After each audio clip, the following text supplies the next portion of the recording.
जय सिया राम। आप सभी को मेरा प्रणाम।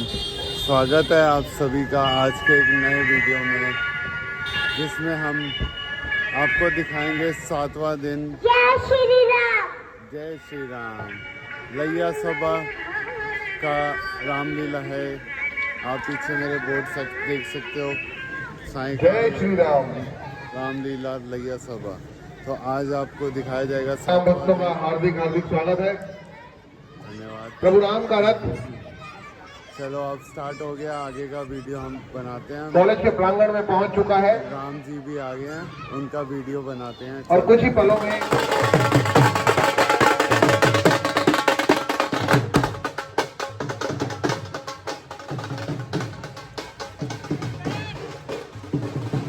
ये देखिए, ये सभी सेवक इस रथ को खींच कर लाते हैं। कोई मशीन या मोटर द्वारा नहीं आता। आज के दर्शन राम जी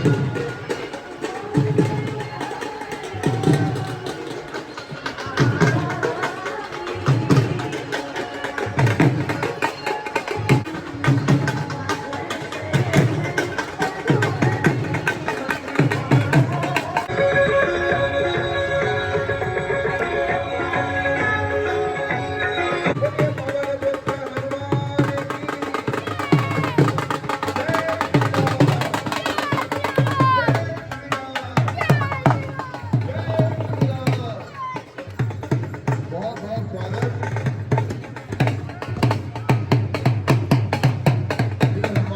हनुमान जी की सेना, मेरे राम जी की सेना खड़ी। आज इस लीला में क्या आता है, जैसे ही रावण कुटिया के अंदर प्रवेश करता है, वहां लक्ष्मण जी के द्वारा खींची गई लक्ष्मण रेखा को पार करते ही उसमें से तीव्र अग्नि प्रज्वलित हो जाती है। साधु के ऐसे वचन सुनकर के सीता जी को विवश होकर के मजबूरन कुटिया के बाहर आना पड़ा। और जैसे ही सीता मां ने अपना पैर उस लक्ष्मण रेखा के बाहर निकाला, कपटी रावण ने अपने वास्तविक रूप में आकर के सीता जी का हरण करके उनकी कोई भी सूचना हमारे पास नहीं है। प्रभु राम ने भी लक्ष्मण को कहा, लक्ष्मण तुम्हारा सारा जीवन मेरी आज्ञा के पालन के लिए हुआ, लेकिन ये भूल क्या कर बैठे मेरे भाई।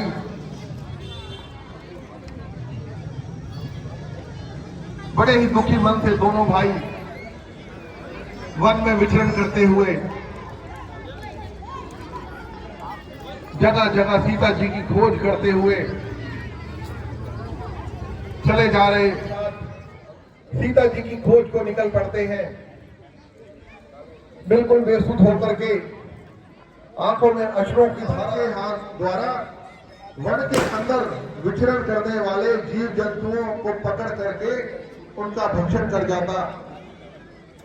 ऐसा ही कुछ कदम्ब राक्षस ने प्रभु राम व लक्ष्मण को आते हुए देखा और यह प्रयास किया कि क्यों ना इन दोनों मानवों को मैं खा करके अपनी भूख को मिटा लूं। जैसे ही प्रभु राम और लक्ष्मण कबंध राक्षस के नजदीक पहुंचे तो उसने अपनी बड़ी बड़ी भुजाओं से उनके ऊपर प्रहार किया, लेकिन प्रभु राम और लक्ष्मण जी ने उसके दोनों हाथों को काट दिया और उसे श्राप से मुक्त किया। कदम्ब राक्षस ने कहा कि मैं श्रापवश इस अवस्था के अंदर था, आपके द्वारा मेरा उद्धार हो गया प्रभु, आपकी सदा ही जय हो।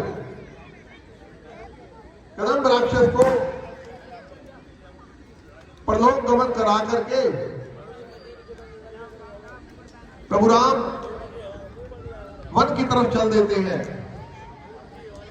वन में प्रभु राम की एक परम भक्त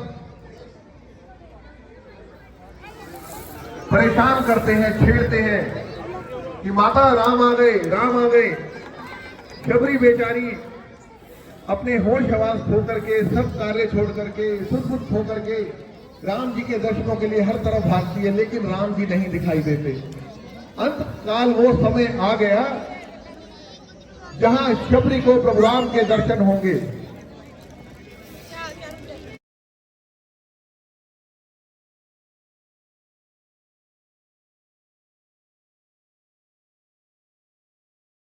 आज शबरी की कुटिया में दर्शन देने के लिए शबरी मां के पास पहुंचे।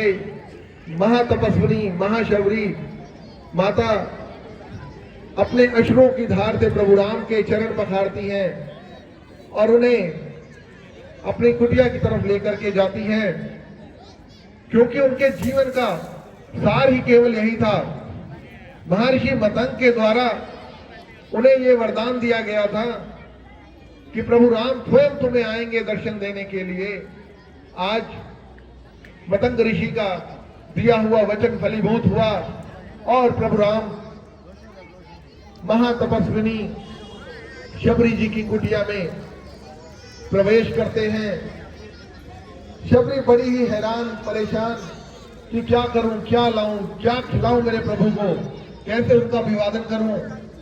उनकी आरती उतारती है। आरती की जय श्री रघुवर की, आरती की जय श्री रघुवर की, दशरथ नंदन सीतावर की। आरती की जय श्री रघुवर की, आरती की जय श्री रघुवर की, दशरथ नंदन सीतावर की। बेर छाट छाट करके ले आई शबरी माता और एक एक बेर को स्वयं खा करके चख करके अपने प्रभु राम को दे रही है कि कौन सा बेर इसमें मीठा है, कौन सा बेर इसमें खट्टा है। ये एक भक्ति है, एक परम भक्ति।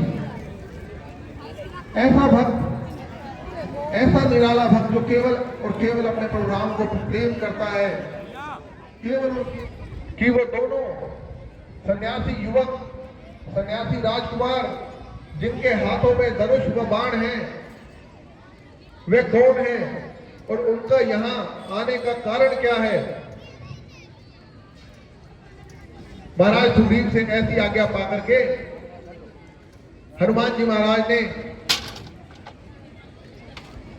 एक ब्राह्मण का, एक संत का रूप धारण किया। अपनी असल पहचान को छुपा करके हनुमान जी ने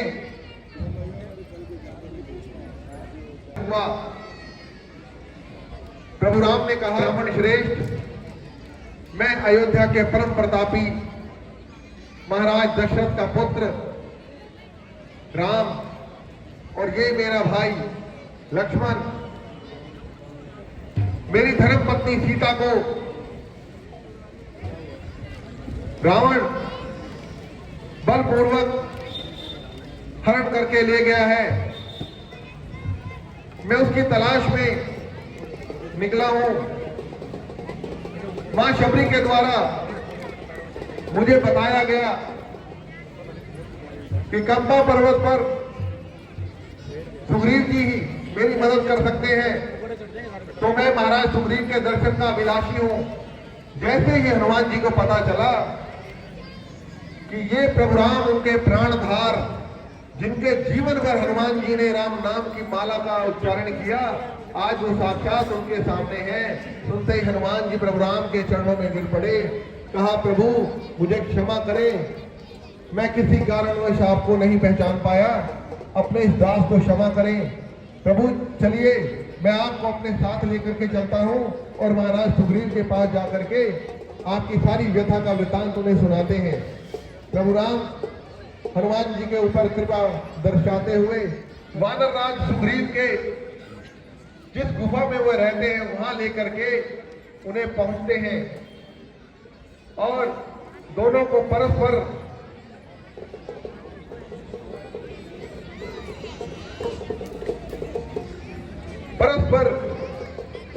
दोनों को हनुमान जी परिचित करवाते हैं कि हे वानर राज सुग्रीव, प्रभु श्री राम स्वयं आपकी गुफा में चल करके आए हैं। मेरे जीवन के आधार, मेरे प्राणधार प्रभु श्री राम गहरे संकट में आपके पास आज दोनों के अंदर मैत्री की संधि करवाने के लिए अग्नि को प्रज्वलित करते हैं। अग्नि जला करके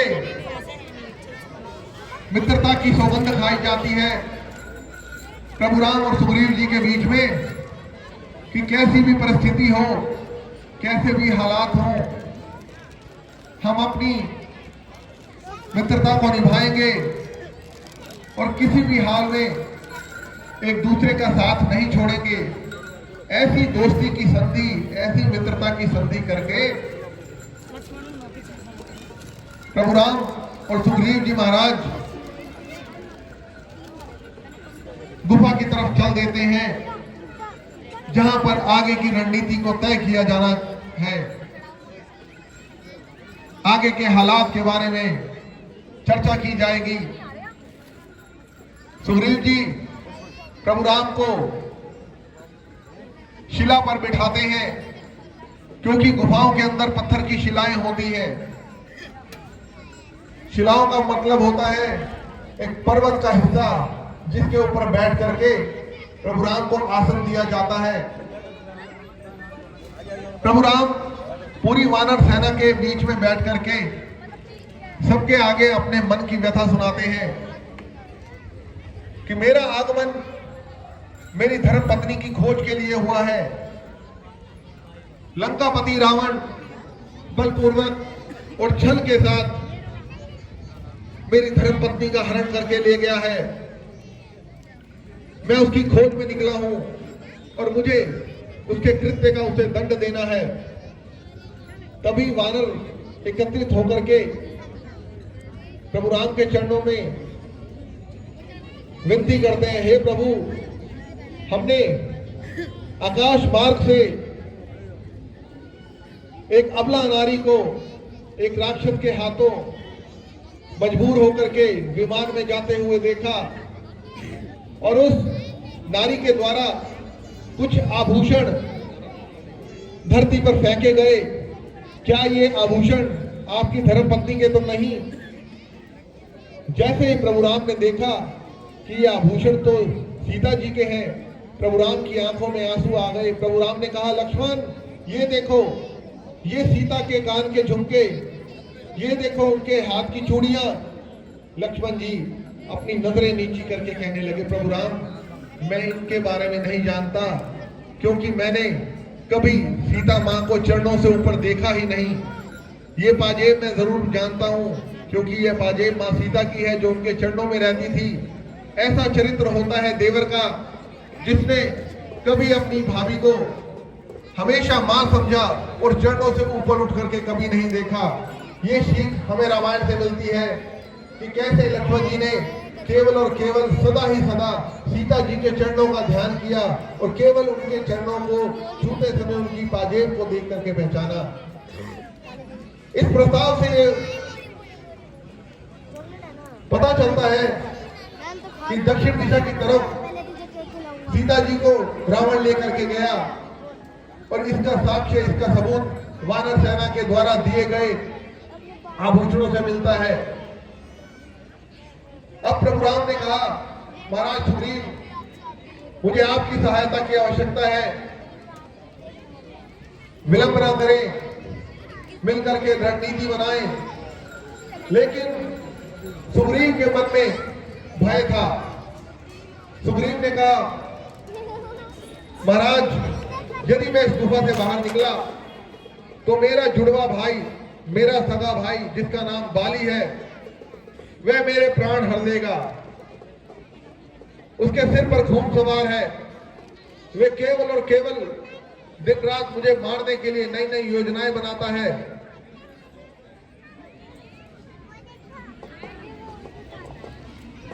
नई नई योजनाएं बनाता है।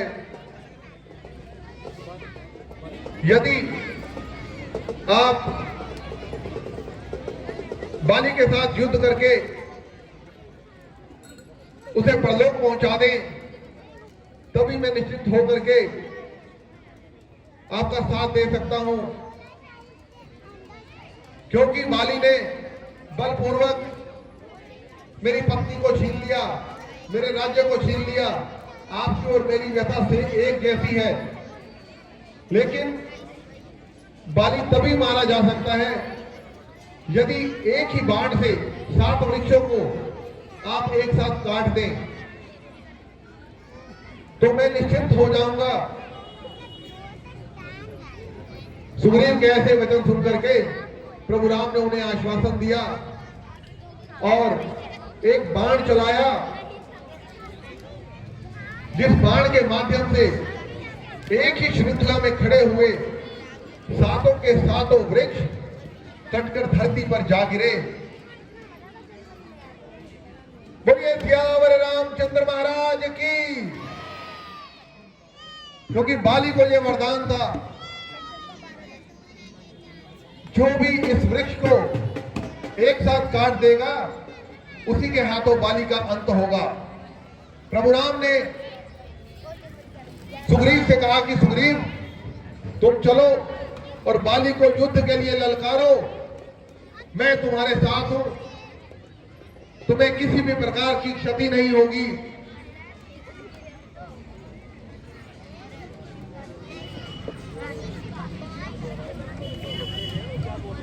प्रभु राम की आज्ञा पाकर के सुग्रीव युद्ध के लिए तैयार हो जाता है अपने भाई बाली के साथ। बड़ी ही रोचक बात, बाली को यह वरदान था, जो भी बाली के साथ युद्ध करेगा उसकी आदि शक्ति बाली के अंदर चली जाएगी। ऐसा सुन करके बाली बहुत ही क्रोधित होता है बाली और अपनी पत्नी के निकल गया। के बावजूद भी बाहर निकल कर आता है। बाली कहता है मैं भी तो देखूं इस चूहे के अंदर इतना दम कहां से आ गया, बाली जो आज मुझे लड़का निकल है। आज बाली की मौत, सुग्रीव की मौत बाली के हाथों लिखी है। दोनों भाई बाहर आकर के भीषण युद्ध करते हैं।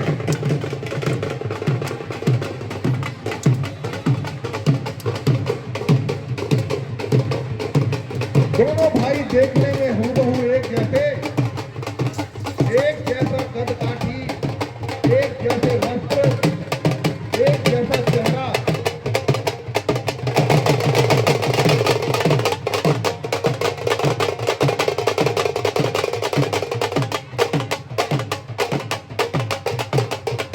दोनों ही बलशाली लड़ने में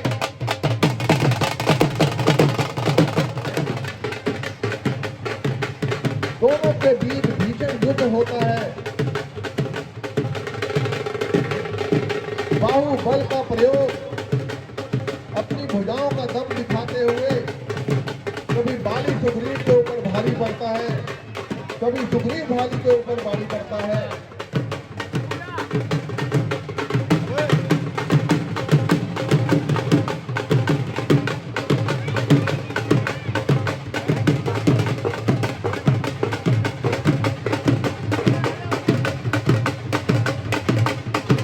दोनों के अंदर बड़ा ही भीषण युद्ध होता है।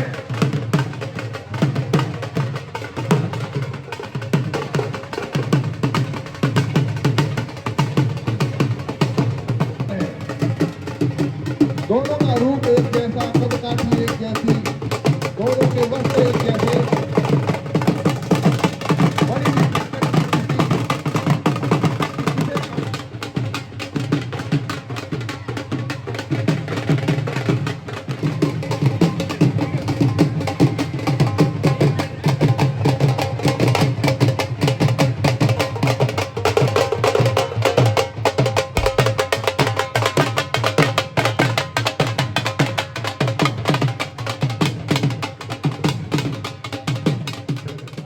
पिटवाने के लिए तो नहीं भेज देते। प्रभु राम ने कहा नहीं महाराज सुग्रीव, सुग्रीव है। इसमें मेरा कोई दोष नहीं। आप दोनों भाई देखने में एक समान हो, दोनों की रंग कांति कद काठी एक समान है। मेरे हृदय में यही असमंजस था, कहीं मेरा बाण तुम्हें ना लग जाए। मैं क्षमा चाहता हूं, मैं अपनी दोस्ती, पूरी पवित्रता और वचनबद्ध होकर के हमेशा आपके साथ निभाऊंगा। आप निश्चिंत रहें और मेरा आशीर्वाद आपके साथ है। मैं आपको विजय श्री की माला पहनाता हूँ। ये है हमारे बजरंगबली का स्वरूप।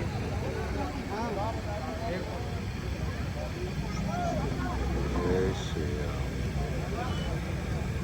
जय श्री राम।